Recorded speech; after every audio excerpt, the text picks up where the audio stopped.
Ẹ káàbọ̀ sórí ìkànnì wa ẹ̀yin olólùfẹ́ wa, ṣé dáadáa la bá yín?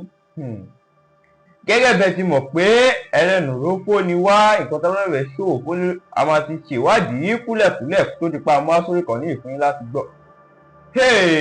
Ó mà tún ṣẹlẹ̀ ẹ̀yin tèmi ẹ̀ bí wípé kí ló ṣẹlẹ̀? Ìyá Mohbad rèé, ó máa fara ya àgbàmọ̀pọ̀ ọ̀rọ̀ ọmọ ní kọ́nfẹ́rẹ́nsì èyí tí ó ṣe. Ẹ wò ó, fídíò wà nílẹ̀ tá a máa play fún yín lórí kan yìí gẹ́gẹ́ bẹ́ẹ̀ náà ti mọ̀.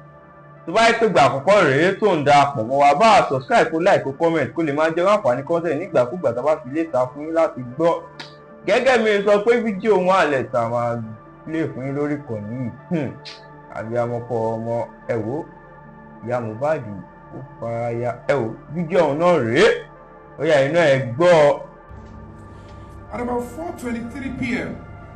Adúrà, Mohbad's younger brother, had sent me a DM after listening to me for a while and reacting in the comment section. When he realized I may not see. Okay, we'll get there. We'll get there. Okay.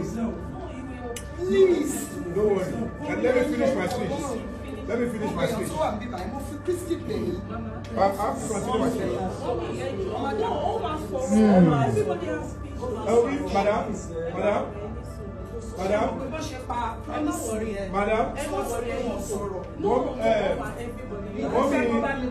Mommy Adúrà, ẹ wo bí kò sí ohun tó máa ṣe. Ṣé ìgbọ́dọ̀ mi? Mommy, ẹ fi ọkàn yín balẹ̀. If we can love his brother, we will have to love him. Trust me. I will always hold my end of him. Okay, at about 4:23 p.m., I have to take you guys back so that I can be up to speed.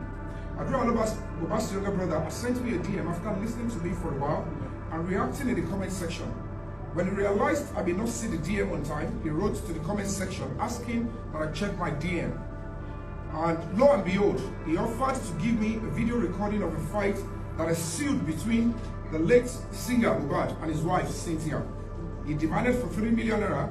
He went further to convince me by narrating how the violence between his brother and his wife resulted in Mohbad falling off the stairs and hitting his head to the floor. Something that can equally be linked to the bent neck in the casket, so much blood some few people found in the house after the singer had passed. The conversation went on for a while, with me playing along. I demanded to see at least the proof of a video existed, and he requested for my email and shared a 3-second partly censored image to me. When I downloaded, I previewed, and there was a violent argument in the video in the background. I probed further for longer and uncensored images, and the negotiation got stuck at that point. The following morning, I immediately informed the Deputy Commissioner of Police heading the State Criminal Investigating Department, that is DCP Lati. That is the main segment of the Lagos State Police Command, saddled with the ongoing homicide investigation. And I also reached out to the PRO of the Lagos State Police Command, Mr. Benjamin Hundeyin, and I sent the images to both of them. And in the course of our interfacing, the DCP acknowledged and then obliged me to come in with a petition to that effect, and which I sent in and he acknowledged. While I was expecting positive feedback on the news, on the new leads from Panti, the next phone call invitation I received was from a police officer with the name Shedrack Enabo.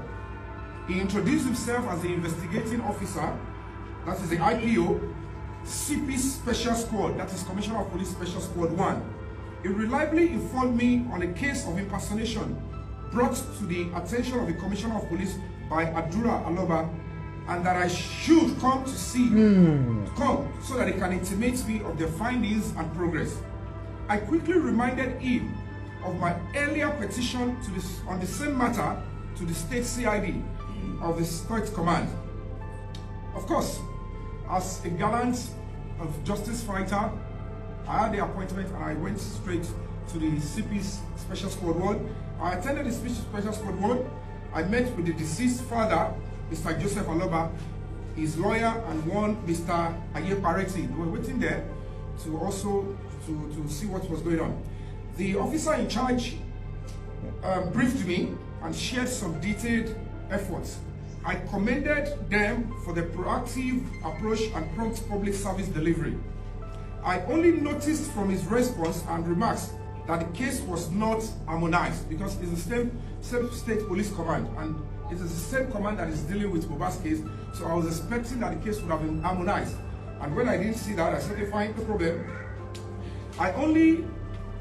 He said, they'll take someone. 3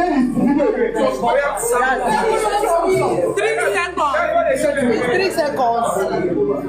You understand? So the full video is what we asked the police to extract, and right now confirm that is in the phone with Damola that is sold. But the fact remains that either phones, his fingerprint is on it. He owns the phone. Oh no, phone to phone. Oh, choose Latima delete it because we really want to according to what you said. That's fair. But you don't trust you. Oh, now video. But it's very important. And if ọlọ́pàá sọ pé àwọn ò lọ bẹ̀, ọlọ́pàá ló máa mú jáde. Èmi ò lè mú Dàmọ́lá kí mú pápá. Òun náà ló dé kóòtù tó lóun ò jẹ̀bi pé ọlọ́pàá sọ fún òun. Ṣọ́tí ẹ̀yìn kan mo sọ, Dàmọ́lá ẹni Bọ́mì, Dàmọ́lá tó lọ sí kóòtù Adúrà gbé lọ kóòtù tó sọ pé òótọ́ lòun ṣe tó dé kóòtù tó lóun ò jẹ̀bi pé ọlọ́pàá òun fẹ́ ṣẹjọ́. So that is the point, and that is his right. That is also right. Then we'll go. I'm going to be there on the 29th. The case has just begun.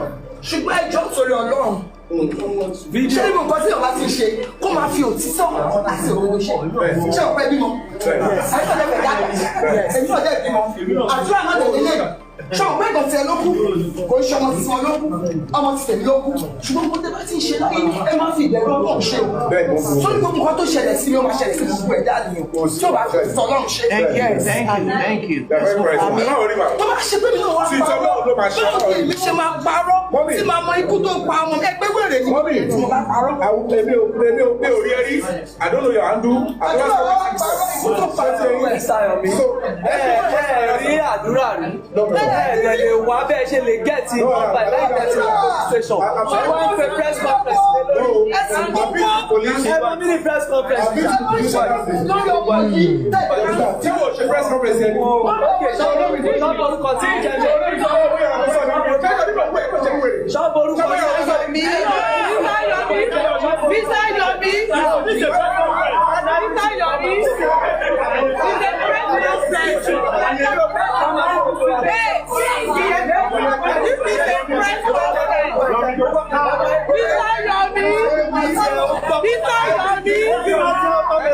Kí ló ń ṣe yìí? Kí ló ń ṣe yìí náà?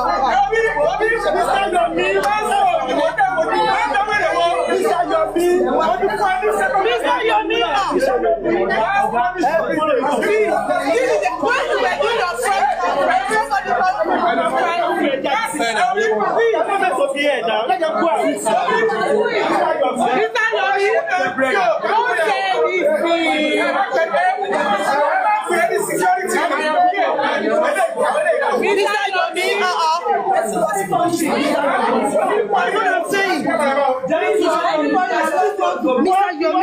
ẹ̀yin náà ní láti calm down. Appoint a moderator so that everything goes smoothly. Who is the moderator? Àwọn yẹn fẹ́ fi ọ̀rọ̀. Àwọn yẹn fẹ́ fọ̀rọ̀ ṣé kí ni? Pé ọmọ yìí ló fẹ́. Ọwọ́ ayé wọn ló lù pa bẹ́ẹ̀ ṣe sọ pé wọ́n yẹ lù pa. Mama,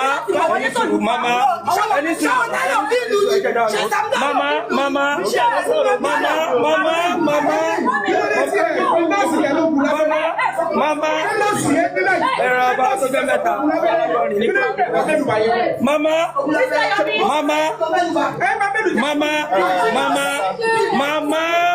kẹ́rù gbogbo àná wáyé ẹni sùúrù ẹdún mama mo fi ọlọ́run bẹ̀yẹ ẹni sùúrù mama ẹni sùúrù mama màmá ṣe rí gbogbo nǹkan tá a ṣe iṣẹ́ ìtọ́jú tá a fi ṣe nítorí kírú ẹ̀ má bàa wáyé mọ́ sí àwọn ọmọ tó kù àti sí àwọn àbúrò tiwa àtàwọn ọmọ ọ̀tá bí.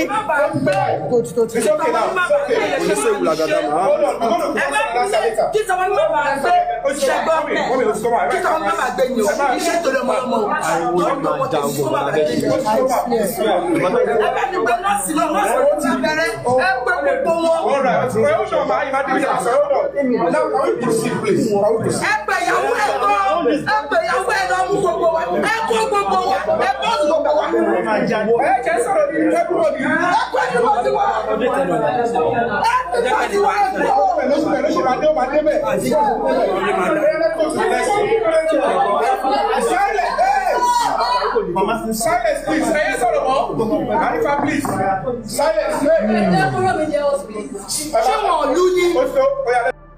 Gẹ́gẹ́ bẹ́ẹ̀ náà ti fojú ayé fídíò náà tẹ̀lé ti gbọ́ èyí kọ́nfẹ́rẹ́nsì tí ó ṣe ẹ wò ọlọ́run bá tẹ́ Mohbad ìyá afẹ́fẹ́ rẹ̀ àwa tàdẹ̀kù náà ọlọ́run á dá wa sí àtẹ̀yìn olólùfẹ́ mi ẹ wò àní máa ríra wa jù báyìí lọ lórí ìkànnì ilé ní tó bá yẹ pé ìgbà àkọ́kọ́ rèé tó ń darapọ̀ mọ́ wa bá a subscribe kó like kó comment kó lè máa jẹ́ àǹfààní content nígbàkúgbà tá a bá fi léta fún yín láti gbọ́ wàdẹ́ tún rágo pélébé kan lẹ́gbẹ̀ẹ́ wàdẹ́ ra kílìkì lé wò á máa sáré lóbó nígbàkígbà tá a bá fi fídíò léta láti fún yín láti gbọ́ ẹ wò àní máa ríra wa jù báyìí lọ ọ̀pá pọlọpọlọ kò ṣeé péjò ẹ wò ó dàbọ̀.